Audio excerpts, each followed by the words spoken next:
belong to as इनकी कितनी होगी Zob अंदाज़न? district, near about 60. जोब से हैं। Zob से है। तो ये कब डायग्नोज हुए थे?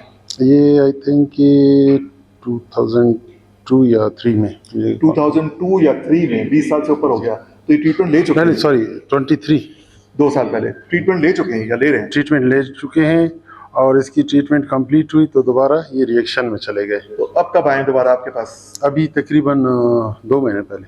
जी 2 महीने पहले। तो क्या कंप्लेन दे रहे थे? कोई बुखार की दे रहे थे, जिसम में कोई दर्द जी, था? बुखार भी था। टांगों में कोई निशानों में कोई सुर्खी सूजन थी? जी, नए जी। निशान निकले थे, क्या था?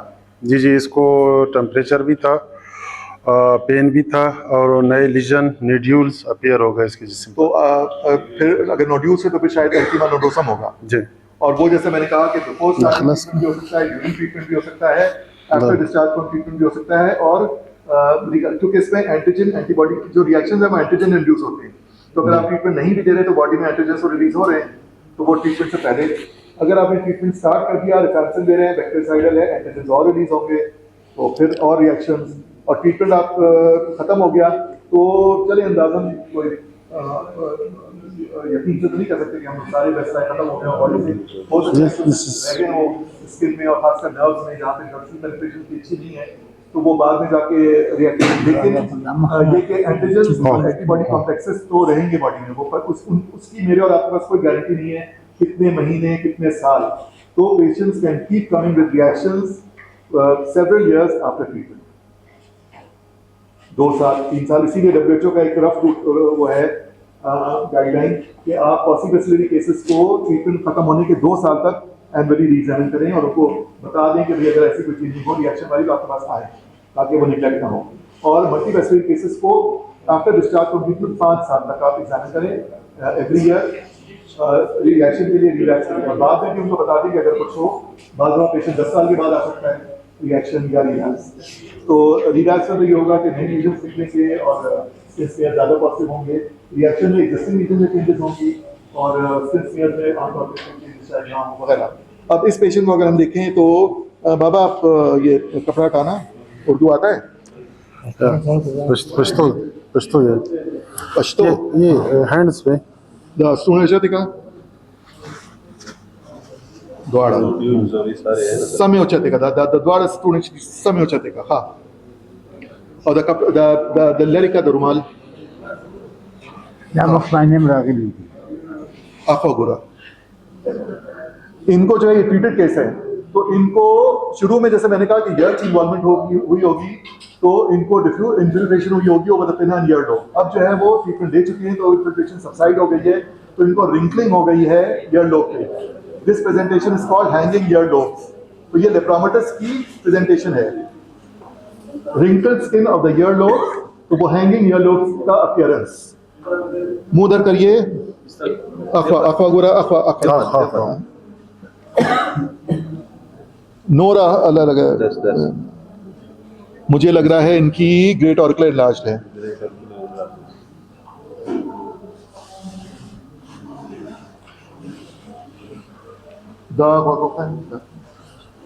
इसमें भी रिंकल्ड ईयर लोब है और हैंगिंग ईयर लोब। फिर loss of eyebrows, bilateral loss of eyebrows, bilateral madarosis, lepromatous leprosy, ठीक है ना। देख सकते हो सर सच अच्छे लोगों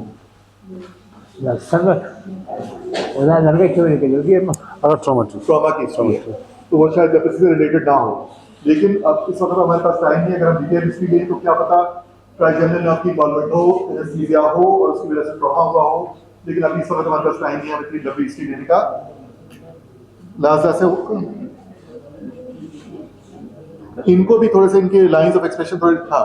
बाज एरिथेमा नोडोसम नजर आ रहा है यहाँ पे पड़ा हुआ, एरिथेमेटस नोड्यूल्स 1 2 3 और एरिथेमेटस ये सब क्यूटेनियस होते हैं। तो अक्सर ऐसा होता है कि अगर आप पैल्पेट करेंगे तो आपको डीप सब क्यूटेनियस फील होंगे, ऊपर से नजर ना आ रहे हो, कुछ तो नजर आ रहे हैं। तो he is the case of erythema nodosum leprosum after discharge from treatment. अब अगर इनको कोई एक्टिव साइन नहीं है नहीं तो ये तो रिएक्शन है, तो इसको जरूरी नहीं कि हम एंटी लेप्रोसी ट्रीटमेंट दें, लेकिन इसमें thalidomide is the drug of choice. Thalidomide, और इनका ईयर्स का भी डॉक्टर अब्दुल बारी का हमें फायदा लेना चाहिए कि हम डॉक्टर अब्दुल बारी से रिक्वेस्ट करेंगे कि स्लिट लैब एग्जामिनेशन करके और आयराइटिस या जो आप डॉक्टर सिवा बिन आप कह रहे थे कि आयराइटिस हाइड्रोसाइक्लाइटिस को एक्सक्लूड करें, ठीक है ना, क्योंकि ऑलरेडी ही है सिंगल आई, तो एल्डरली पेशेंट में सिंगल आई, तो हमें थोड़ा सा केयरफुल होना चाहिए कि जैसे आपने बहुत सही कहा कि uveitis can be a complication of erythema nodosum nephrosum. So any patient presenting with any eye symptoms, signs should be. ये सब erythematous ENL है, ये erythema nodosum nephrosum. अगर ये लेप्रोसी पेशेंट ना होता तो उसकी आप लोग उससे ज़्यादा बेहतर डिफरेंशियल बताते लंबी लिस्ट, लेकिन ये तो क्लियर लेप्रोसिस केस है और इसमें तो ये होगा, तो ये हो रहा है इनको। और इसमें अब इनकी हिस्ट्री लें तो हो सकता है, जैसे सदीक भाई कह रहे थे कि हो सकता है इनको फीवर की हिस्ट्री थी, हो सकता है जॉइंट पेन्स की हिस्ट्री हो, अगर और डिटेल में एग्जामिन करें हो सकता है लिपोडिनोपैथी हो, कहीं भी सर्वाइकल एक्सिलरी इंक्वाइनल फीमोरल, हो सकता है कि कोई आर्थराइटिस की हिस्ट्री हो। नर्व एग्जामिन करें तो मैं अंदाजे से कह रहा हूँ कि नर्व आज भी इंडाक्ट होंगी, लेकिन अब मेरा भी सांस फूल गया और आप लोगों को भी देर हो गई, तो इंशाल्लाह फिर से जी बेटा नर्व्स की एग्जामिन जल्दी जल्दी उनको बता दूं माजरत के साथ है, जो बिजी लोग हैं उनको अगर जाना चाहें तो चले जाएं। ये क्यों क्या है माइक आवाज जो तो अगर इनकी नर्व देखेंगे हम तो इनके ट्राइजेमिनल की जो ब्रांचेस हैं वो ट्राइजेमिनल की जो ब्रांचेस हैं वो supratrochlear medial side above the supraorbital margin, supraorbital on the lateral side at the junction of the medial third and the lateral two-thirds of the supraorbital margin. तो इनको एग्जामिन करने के लिए आप अपने थंब्स को जो है वो बीच में जोड़ेंगे और supraorbital margin पे from the medial to the lateral side आप पैल्पेट करेंगे थोड़ा सा डीपली। तो आप जैसे यूं पैल्पेट करेंगे तो जो नर्व्स हैं ट्राइजेमिनल की ब्रांचेस supratrochlear वर्टिकल आ रही है upside down towards the supraorbital margin, supraorbital उससे लैटरल वर्टिकल आ रही है टुवर्ड्स द हम यहां से इसको पैल्पेट करेंगे from the medial to the lateral side over the supraorbital margin. तो अगर वो नर्व होगी तो आपको थंब के नीचे थोड़ी सी क्लिक करके बिजली होगी। इतनी शायद या तो हम लोग करते नहीं है डिजीज में हर दफा पेशेंट को एग्जामिन, तो हम लोग ज्यादातर क्योंकि पेरिफेरल न्यूरोपैथी का ज्यादा होता है तो पेरिफेरल नर्व तो देख लेते हैं, ये वाली नर्व हर पेशेंट ही नहीं देख रहे होते, लेकिन शायद यदि उनके इलाज होती भी नहीं।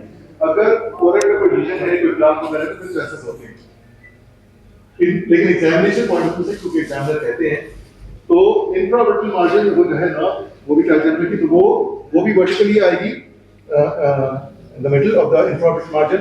तो उसको क्योंकि हम बीच में थंब नहीं जोड़ सकते, बीच में नाक आ रही है, तो हम इसको यहां से from the middle to the left side along the infraorbital margin.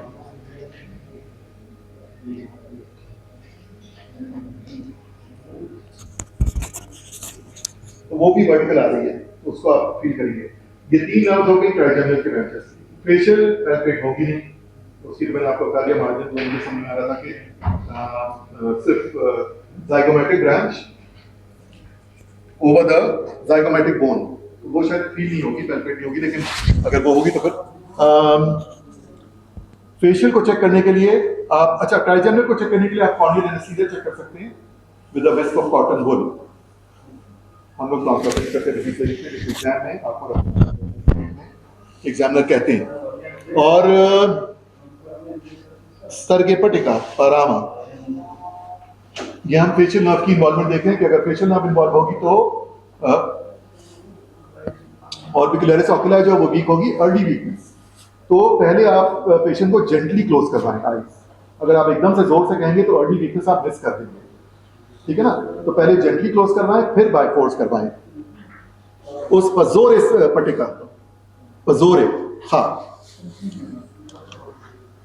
तो नहीं है, इनको फेशियल नर्व की इन्वॉल्वमेंट नहीं है, लेकिन पुलाव का आराम। लेकिन मुझे थोड़ा सा कंसर्न ये, डॉक्टर अब्दुल बारी बैठे हुए हैं माशाल्लाह कि वो पुरानी की हिस्ट्री दें कि इनको ट्रॉमा हुआ था, कैसे हुआ था, कहीं कॉर्नियल एनेस्थीसिया तो नहीं था और फेशियल नर्व की इन्वॉल्वमेंट तो नहीं लग रही, लेकिन एक तो ये कि ट्राइजेमिनल की इन्वॉल्वमेंट चेक कर लें और दूसरी आई में खासकर जो है सर्वाइविंग आई, और फिर ये कि जो आपने कहा कि डॉक्टर सिन्हा ने कि एलाइटिस या रेटिसाइटिस, उसमें ये होगा कि सर्कम कॉर्नियल रेडनेस होगी और पेन होगा, ब्लरिंग होगी, फोटोफोबिया होगा, और वो ईएनएल की कॉम्प्लिकेशन है। ईएनएल पेशेंट में उसूलन ऑप्थेल्मोलॉजिक कंसल्टेशन लेना चाहिए, एग्जामिनेशन होना चाहिए। फिर आप कह रही हैं कि अच्छा हाँ, फिर हमने नेक टर्न करवाया तो दे तरफ पूरा, तो हमने नेक टर्न करवाया तो स्टर्नोक्लीडोमास्टोइड मसल जो है वो प्रोमिनेंट हो जाता है। तो ये नेक में जो है वो सर्वाइकल प्लेक्सस की 6 ब्रांचेस, 3 असेंडिंग और 3 डिसेंडिंग इमर्ज होती हैं। All 6 of these branches emerge from one single common point, सीधी कटा के तो स्टर्नोक्लीडोमास्टोइड प्रोमिनेंट हुआ तो 3 असेंडिंग ब्रांचेस हैं, लेसर ऑक्सीपिटल, वो जैसे उस स्लाइड में नजर आ रही थी, ग्रेट ऑरिकुलर और transverse nerve of the neck, ये असेंडिंग ब्रांचेस हैं, और 3 डिसेंडिंग ब्रांचेस हैं। मुझसे आप पूछ रहे हैं, हम लोग किसी क्लिनिक में इनको एग्जामिन नहीं करते, ज़्यादा गौर नहीं करते, सेंसरी ब्रांचेस हैं, अगर इन्वॉल्वमेंट होगी भी तो सेंसरी लॉस होगा। एग्जाम में एग्जामिनर्स पूछते हैं तो उनका तरीका यही है कि वो तो नजर आ जाएगी ग्रेट ऑरिकुलर, जो सुप्राक्लेविकुलर ब्रांचेस हैं वो मीडियल, इंटरमीडिएट और लैटरल सुप्राक्लेविकुलर फॉसा पे वो होंगी, उनको भी हम को सुप्राक्लेविकुलर फॉसा पे from the medial to the lateral side लेके जाएंगे तो हमें फील हो जाएंगी। फिर पेरिफेरल नर्व्स में ये इनको लीजन नजर आ रहा है, प्लाक जिसमें बहुत ड्राई स्किन है, इक्थायोटिक और स्केली, तो ये प्लाक भी है इनको, और उसी में फिर इनको ये एरिथमेटस नोड्यूल्स भी हैं। तो ये तो पुराना लीजन होगा, और यूं करेंगे 10 से ऊपर आप आर्म्स को फोल्ड करवाएंगे। अल्नर नर्व को पैल्पेट करने के लिए आप थंब को रखेंगे lateral epicondyle of the humerus, तीनों फिंगर्स को रोल करेंगे, मीडियल एपिकॉन्डाइल पे लाएंगे, समझ रहे हैं ना? थंब लैटरल एपिकॉन्डाइल पे, फिंगर्स जो है वो, अब यहां से अगर आपको दूर से बैठ के लग रहा होगा कि जैसे मैं लैटरल साइड पे पैल्पेट कर रहा हूं, लेकिन अगर मैं एनाटॉमिकल पोजीशन पे देखूं तो मेरी फिंगर्स जो है वो यहां पर है, मीडियल एपिकॉन्डाइल पे हैं, and the ulnar nerve lies in the groove on the posterior surface of the medial epicondyle. तो आप अपनी फिंगर्स पे जो ग्रूव है on the posterior surface of the medial epicondyle, वहां पे पैल्पेट करेंगे थोड़ा डीप, तो वहां पे अगर आपको कोई कॉर्ड लाइक स्ट्रक्चर, तो वो अल्नर नर्व के अलावा कोई और स्ट्रक्चर नहीं है, वो अल्नर नर्व है, वहां पे कोई टेंडन नहीं है, ठीक है? तो ये तो अल्नर नर्व हो गई। रेडियल की कुटेनियस ब्रांच, रेडियल नर्व यहाँ पे भी फील होती है, posterior lateral to the insertion of the deltoid, लेकिन जो रूटीन में, और हम लोग भी और एग्जाम में भी, मैंने आप लोगों के सीनियर कॉलीग से पूछा तो वो कहते हैं कि रूटीन में आप अल्नर को यहाँ फील करें, रेडियल को यहाँ फील करें, एग्जामिनर से पूछें, अगर वो आपको कमांड देते हैं कि यहाँ पर भी फील करें रेडियल को, तो फिर करें, वरना रूटीन में आप रेडियल की कुटेनियस ब्रांच यहाँ पर फील करेंगे along the lower part of the lateral border of the radius bone. Radius bone है lower part of the lateral border और the snub box. तो पेशेंट का राइट हैंड, आप राइट हैंड से straight hand करें, और फिर लेफ्ट हैंड से तीनों फिंगर से थोड़ा सा हाथ को फील करके और यहाँ पर फील करें। इसकी अंदाज है, इसकी अंदाज है, अंदर से इसकी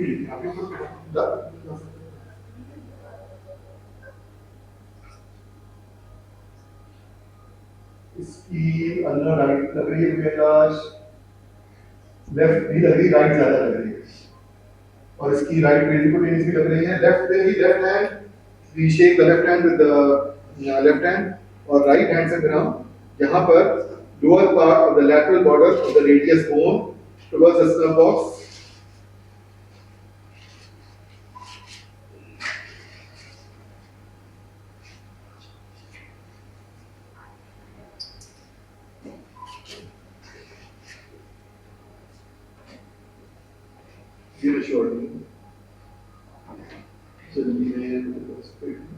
हाँ ये भी फील हो रही है, ये नॉर्मल लग रही है, वो कंपैरेटिवली ज्यादा एनर्जी है।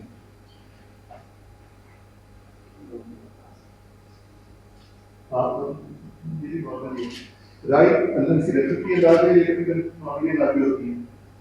मीडियम फील नहीं होती, मीडियम को फील करने के लिए आप अपनी रिस्ट को फ्लेक्स करें, और जो मोस्ट प्रोमिनेंट टेंडन है लेफ्ट साइड पे उसको फील करें, उससे बिल्कुल मिडिल में मीडियम है। आमतौर पर फील नहीं होगी, लेकिन एग्जाम में जैसे कहते हैं सीनियर कि आपको एग्जामिनर को नर्व निकाल के दिखानी नहीं होती, आप वो तरीका देख लें बेटर, तो मीडियम को फील करने के लिए आप रिस्ट को फ्लेक्स करवाएंगे, और most prominent tendon on the left side flexor carbide radius longus को लोकेट करके उससे नीचे से क्या जाएंगे तो आपको आमतौर पर फील होगी। और एक गलत काम जो मैं कर रहा हूँ वो आप ना करें एग्जाम में कि मैं एग्जामिन करते हुए इधर देख रहा हूँ। एग्जामिनर एग्जामिनर आपको से ये एक्सपेक्ट करते हैं कि आप when you are examining the nerves तो you keep looking at the face of the patient। क्योंकि अगर नर्व टेंडर होगी तो फिर वो पेशेंट आपको बता देगा, वो आपकी हेल्प हो जाएगी। क्योंकि अक्सर पेशेंट होते हैं एग्जाम में वो जब आप नर्व सही जगह पे हाथ रखते हैं तो वो समझा देते हैं, आप पास हो जाते हैं। और लोअर लिम्स में जो है दो नर्व हम देखते हैं, लैटरल ऑब्लिक्युलर और पोस्टीरियर।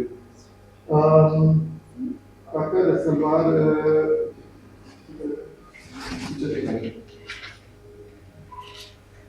बहुत माशाल्लाह समझदार कोऑपरेटिव है।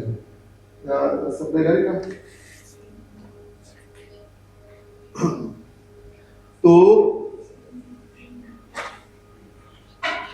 ये भी इनको नोड्यूल्स नजर आ रहे हैं, कुछ छोटे कुछ बड़े। तो लैटरल पोस्टीरियर को करने के लिए आप थंब को यहाँ रखेंगे टिबियल पोरोसिटी पे, फिंगर्स को रोल करेंगे, हेड ऑफ द फिबुला को लोकेट करेंगे। हेड ऑफ द फिबुला से लोअर डाउन पोस्टीरियर लैटरल, इनकी लेफ्ट एनलार्ज्ड है, राइट भी एनलार्ज्ड है, दोनों बायलैटरल सिमेट्रिकल एनलार्ज हैं। नेफ्रॉक्टस पेशेंट देंगे। पोस्टीरियर टिबियल को पैल्पेट करने के लिए लग देखो कदा दे सप्लाई वाले के आप आर्म्स को क्रॉस करेंगे और between the heel and the medial malleolus पूरी स्पेस में आप इनकी दोनों फील हो रही हैं एनलार्ज हैं। तो इनकी अगर गलत है क्या हो जल्दी में तो राइट अल्ना डेफिनेटली एनलार्ज है और दोनों रेडियस है वो पैल्पेबल हैं लेकिन एनलार्ज नहीं है। तो difference between palpable and enlarge, palpable तो नॉर्मल भी हो सकती हैं लेकिन वो थिन होंगी, पॉट की तरह होंगी तरह। और इनकी दोनों लैटरल पोस्टीरियर, जिसको कॉमन पेरोनियल भी कहते हैं, एक ही नाम के दो नाम हैं, लैटरल पोस्टीरियर या कॉमन पेरोनियल, और दोनों पोस्टीरियर टिबियल जो है वो एनलार्ज हैं बायलैटरल, जैसे आपने कहा जी भाई ने कि बायलैटरल सिमेट्रिकल। तो वो कोरिलेट कर रहा है इनके बाकी फीचर्स से। Hanging earlobes bilateral symmetrical, madarosis bilateral symmetrical, थोड़ा सा लियोनाइन अपीयरेंस, और erythema nodosum leprosum bilateral symmetrical enlargement of nerves. He is a typical case of blephromatous leprosy presenting with a type 2 erythema nodosum leprosum after discharge from treatment. इसमें drug of choice जो है वो thalidomide है। अक्सर लोग corticosteroid देते हैं, देना नहीं चाहिए एज अ फर्स्ट चॉइस। अगर उसकी कोई कॉम्प्लिकेशन हो, एक्यूट न्यूराइटिस हो या कोई पेरियोस्टाइटिस इसमें होती है, सिवियर पेन इन द शिन्स या सिवियर नर्व पेन हो, कोई डिटीरिएटिंग नर्व फंक्शन हो, ऑर्काइटिस हो, फिर आप कॉर्टिकोस्टेरॉइड कंसिडर करें, वरना सिंपल स्किन इन्वॉल्वमेंट के लिए फिर कॉर्टिकोस्टेरॉइड दूंगी। तो पेशेंट शुड इम्प्रूव। आप 2 वीक के बाद टेपर करके और फिर लो मेंटेनेंस डोज 1 HS आप उसको कंटिन्यू रखें फॉर 3-6 मंथ्स, इंशाल्लाह ठीक हो जाएंगे। क्या गुड है मेरा मैम तरक्की के